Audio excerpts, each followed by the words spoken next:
Readings from the ഫ്രിഞ്ചസിൻ്റെ first മൊഡ്യൂളിൻ്റെ class നമ്മൾ ഓൾറെഡി ചെയ്തിട്ടുണ്ട്. കാണാത്തവരുണ്ടെങ്കിൽ കാണാൻ ശ്രദ്ധിക്കുക. നമ്മൾ ഈ വീഡിയോയിൽ ചെയ്യാൻ പോകുന്നത് മൊഡ്യൂൾ 2 ആണ്. മൊഡ്യൂൾ 2 ഇക്കോളജി ആൻഡ് സയൻസ് ആണ് ചെയ്യാൻ പോകുന്നത്. ഇക്കോളജി ആൻഡ് സയൻസ് എന്ന മൊഡ്യൂളിൽ ആകെ 4 വർക്കാണുള്ളത്. The first one is Yuval Noah Harari, knowledge is power. The second one is Sarah Orne Jewett, a white heron. Then Elizabeth Bishop, the fish. And finally, Vandana Shiva's Everything I Need to Know I Learned in the Forest. അപ്പോൾ നമുക്ക് ആദ്യത്തെ വർക്കായിട്ടുള്ള ഹരറിയുടെ knowledge is പവറിനെ കുറിച്ച് ചർച്ച ചെയ്യാം. Sapiens a brief history of human കൈൻഡിൻ്റെ ഒരു excerpt ആണ് നമുക്ക് പഠിക്കാനുള്ള നോളജ് ഈസ് പവർ. ഇത് പബ്ലിഷ് ചെയ്തിരിക്കുന്നത് Hebrew based series of lectures ആണ്, Hebrew university, by the author Yuval Noah ഹരറി.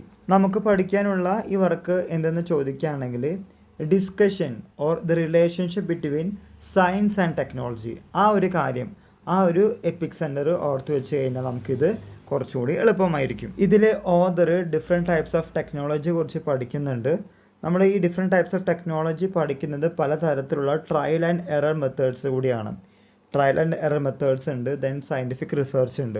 ആധുനിക ലോകം വെപ്പൺസ് ഉപയോഗിക്കുന്നത് വാറിന് വേണ്ടിയിട്ടാണ്. സയൻറ്റിഫിക് റിസർച്ചിൻ്റെ ഭാഗമായിട്ട് കണ്ടെത്തിയിട്ടുള്ള വെപ്പൺസ് ഇന്ന് നമ്മൾ ഉപയോഗിക്കുന്നത് പലതരത്തിലുള്ള യുദ്ധങ്ങൾക്കാണ്. ഇതിലെ ഓതറായിട്ടുള്ള സ്പീക്കർ മോഡേൺ വാർ വെപ്പണറിയെ കളിയാക്കുന്നുണ്ട്. ഇതുകൂടാതെ ഏൻഷ്യൻ ടൈംസിലെ വാർ ആൻഡ് വെപ്പൺസ് ഉണ്ടാക്കിയിരിക്കുന്നത് അഡ്വാൻസ്ഡ് സയൻറ്റിഫിക് ടെക്നോളജിയുടെ പിൻബലത്തിലല്ല.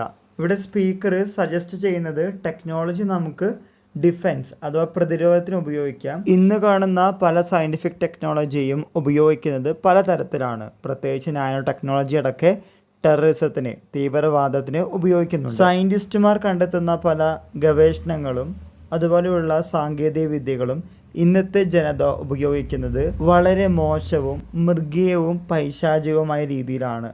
പ്രത്യേകിച്ച് തീവ്രവാദത്തിൻ്റെ മോഡലിലാണ് മുന്നോട്ട് പോകുന്നത്. ഇതിൻ്റെയൊക്കെ ആകെ തുകയാണ് ഒന്നാമത്തെ ചാപ്റ്റർ ആയിട്ടുള്ള നോളജ് ഈസ് പവറിലുള്ളത്. ഇനി നമുക്ക് രണ്ടാമത്തെ മൊഡ്യൂളത്തെ രണ്ടാമത്തെ വർക്ക് ഡിസ്കസ് ചെയ്യാം. US-ലെ വളരെയധികം പോപ്പുലർ ആയിട്ടുള്ള ഒരു ലിറ്ററേച്ചർ ജോണറാണ് റീജിയണലിസം, പ്രത്യേകിച്ച് പോസ്റ്റ് സിവിൽ വാറിന് ശേഷം. നമുക്ക് പഠിക്കാനുള്ള എ വൈറ്റ് ഹെറോൺ എന്ന കൃതി ഒരു ഫിക്ഷനാണ് വിത്ത് local colour.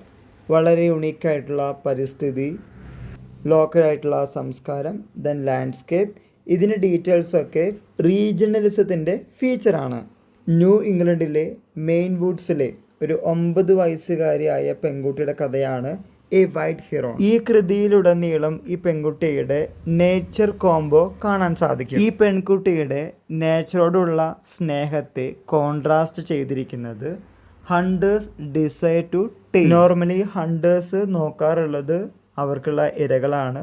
The desire to tame the particular victims. Eco ക്രിട്ടിക്കലും അതുപോലെ തന്നെ ഇക്കോ ഫെമിനിസ്റ്റ് റീഡിങ്സും ഒക്കെ ഈ ഷോർട്ട് സ്റ്റോറിക്ക് പോസിബിൾ ആണ്. ഇതിലെ സ്പീക്കർ ആയിട്ടുള്ള സാറ ജെവറ്റ് ഇൻകോർപ്പറേറ്റ് അല്ലെങ്കിൽ ഉൾപ്പെടുത്തിയിരിക്കുന്ന തീം എന്ന് പറയുകയാണെങ്കിൽ ആണും പ്രകൃതിയും അതുപോലെ തന്നെ പെണ്ണും പ്രകൃതിയുമായിട്ടാണ്. അടുത്തതായി നമ്മൾ ഡിസ്കസ് ചെയ്യാൻ പോകുന്നത് ഒരു പോമാണ്. The poem entitled the fish. Fish എന്ന കവിത പ്രസിദ്ധീകരിച്ചത് പോയറ്റിൻ്റെ ആദ്യത്തെ നോർത്ത് ആൻഡ് സൗത്ത് കളക്ഷനിലാണ്. പിന്നെ ഈ കവിതയുടെ പ്രത്യേകത എന്തെന്ന് ചോദിക്കുകയാണെങ്കിൽ ഫസ്റ്റ് പേഴ്സൺ നറേറ്റീവ് ആണ് ഒന്നാമത്തത്.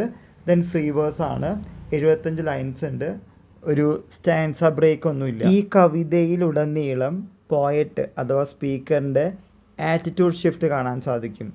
From a person to fisher. ഫിഷിങ്ങിന് ഭാഗമായിട്ട് കിട്ടിയിട്ടുള്ള ഫിഷിനെ റിലീസ് ചെയ്യുന്നു. Then she shared its joy and victory. ഈ കവിതയിൽ celebration of ecological coexistence and love of nature കാണിക്കുന്നുണ്ട്. കാരണം ഫിഷിങ്ങിൻ്റെ ഭാഗമായി ഫിഷ് കിട്ടിയാലും അതിനെ റിലീസ് ചെയ്ത് അതിൻ്റെ ജോയ്നെസ്സും എക്സിസ്റ്റൻസും ഒക്കെ വളരെയധികം ആഘോഷിക്കുന്നു. ഈ കവിതയിൽ നമുക്ക് ബിഷപ്സ് ഒബ്സർവേഷൻ സ്കില്ല് കാണാൻ സാധിക്കും. കാരണം മൈന്യൂട്ട് ഡീറ്റെയിൽസ് എല്ലാം കൊടുത്തിട്ടുണ്ട്. ഫിഷിനെ കുറിച്ച് കൊടുത്തിട്ടുണ്ട്, ബോട്ടിനെ കുറിച്ച് കൊടുത്തിട്ടുണ്ട്. And these are the fine example. ഇക്കാര്യം കൂടി മനസ്സിലാക്കി കഴിഞ്ഞാൽ കുറച്ചുകൂടി ഈസി ആയിട്ട് നമുക്കിപ്പോൾ പഠിക്കാൻ സാധിക്കും. അടുത്തതായി നമുക്ക് പഠിക്കാനുള്ളത് വന്ദന ശിവയുടെ ഒരു എസ്സേയാണ്, everything I need to know I learned in the forest. Vandana Shiva തൻ്റെ ഇക്കോളജിക്കൽ ജേർണിയുടെ ഭാഗമായിട്ട് റീവിസിറ്റ് ചെയ്തിട്ടുള്ള എക്സ്പീരിയൻസ് ആണ് നമുക്ക് പഠിക്കാനുള്ള ഈ എസ്സേയിൽ പറയുന്നത്. ഈ ഇക്കോളജിക്കൽ ജേർണി തുടങ്ങിയിരിക്കുന്നത് ഹിമാലയത്തിലെ കാടുകളിൽ നിന്നാണ്. ഇന്ത്യ വിഭജനത്തെ തുടർന്ന് ഹിമാലയത്തിലെ ഫോറസ്റ്റിലെത്തുകയും അവിടെ അച്ഛൻ കൃഷി ചെയ്യുകയും അമ്മ പ്രകൃതിയെക്കുറിച്ചുള്ള പാട്ടുകൾ പാടുകയും forest civilization of the past നോക്കുകയും ചെയ്തിരുന്നു. പലപ്പോഴും നമ്മളെ പിടിച്ചു നിർത്താറുള്ളത് പണ്ടത്തെ പല കാര്യങ്ങളാണ്. ഇന്ത്യ വിഭജനത്തെ തുടർന്ന് ഹിമാലയത്തിലെ കാട്ടിലെത്തിയ വന്ദന ശിവ തൻ്റെ ഇക്കോളജിക്കൽ ജേണിയുടെ ഭാഗമായി പല കാര്യങ്ങൾ പഠിക്കുന്നുണ്ട്. അച്ഛനവിടെ കൃഷിക്കാരനാണ്, അമ്മയാണെങ്കിൽ പാട്ടുപാടി പ്രകൃതിയെ സ്നേഹിക്കുന്നു. Then civilization of the forest അതുകൂടി പഠിക്കുന്നുണ്ട്. വന്ദന ശിവയുടെ ഇക്കോളജിക്കൽ ജേണി തുടങ്ങുന്നത് എപ്പോഴാണെന്ന് ചോദിക്കുകയാണെങ്കിൽ ചിപ്കോ മൂവ്മെൻറ്റ് മുതലാണ്. സുന്ദർലാൽ ബഹുഗുണയുടെ ചിപ്കോ മൂവ്മെൻറ്റ് നമ്മൾ എല്ലാവരും കേട്ടിട്ടുണ്ടായിരിക്കും. ഡീഫോറസ്റ്റേഷൻ പലതരത്തിലുള്ള ബുദ്ധിമുട്ടുകളാണ് കാടിനും അതുപോലെ തന്നെ കാട്ടിനെ സ്നേഹിക്കുന്ന മനുഷ്യർക്കും ഉണ്ടായിട്ടുള്ളത്. നമുക്ക് കാടൊരു വിനോദമാണെങ്കിൽ കാടിനെ ചുറ്റിപ്പറ്റി ജീവിക്കുന്ന കുറേ അധികം ആൾക്കാർക്ക് അത് അങ്ങനെയല്ല. അത് അവരുടെ പ്രൊട്ടക്ടറാണ്, സസ്റ്റെയിനറാണ്. പിടിവെള്ളിയും താങ്ങായി നിൽക്കുന്ന ഫോറസ്റ്റിനെയാണ് പലപ്പോഴും നമ്മൾ ദ്രോഹിക്കാറുള്ളത്. കാടിനെ കാശാക്കി മാറ്റിയാൽ, പ്രകൃതിയെ ദോഷകരമായി നോക്കിയാൽ തീർച്ചയായിട്ടും പെണ്ണുങ്ങൾ ഉൾപ്പെടുന്ന ഒരു കൂട്ടം അതിനെതിരെ പോരാടും, പ്രകൃതിയെ സംരക്ഷിക്കാൻ നോക്കും. അതിൻ്റെ ഭാഗമായിട്ടാണ് മരങ്ങളെ മുറിക്കാതിരിക്കാൻ വേണ്ടിയിട്ട് സുന്ദർലാൽ ബഹുഗുണ തുടങ്ങി വെച്ചിട്ടുള്ള ചിപ്കോ മൂവ്മെൻറ്റിൻ്റെ ഭാഗമാവാൻ ഇവർക്കും സാധിച്ചത്. ഇനി മരം വെട്ടണമെങ്കിൽ എന്നെ വെട്ടണം, എന്നെ കൊല്ലണം എന്ന രീതിയിലുള്ള കാര്യങ്ങളുമായിട്ട് മുന്നോട്ട് പോയത്. ഈ സംഭവം നടക്കുന്നത് ഗാർവാൾ ഹിമാലയൻ റീജിയനിലാണ്. ആ കാര്യം കൂടി മനസ്സിലാക്കി കഴിഞ്ഞാൽ നമ്മുടെ രണ്ടാമത്തെ മൊഡ്യൂളിലത്തെ ലാസ്റ്റ് ചാപ്റ്ററും ഓക്കെ ആവുമെന്ന് വിശ്വസിക്കുന്നു. So finally we completed the second unit. Just go through the second unit explanation. എന്തെങ്കിലും സംശയങ്ങളുണ്ടെങ്കിൽ നിങ്ങൾ തീർച്ചയായിട്ടും കമൻറ്റ് ബോക്സിൽ കമൻറ്റ് ചെയ്യുക. എല്ലാവർക്കും ഒരിക്കൽ കൂടി നന്ദി, നമസ്കാരം.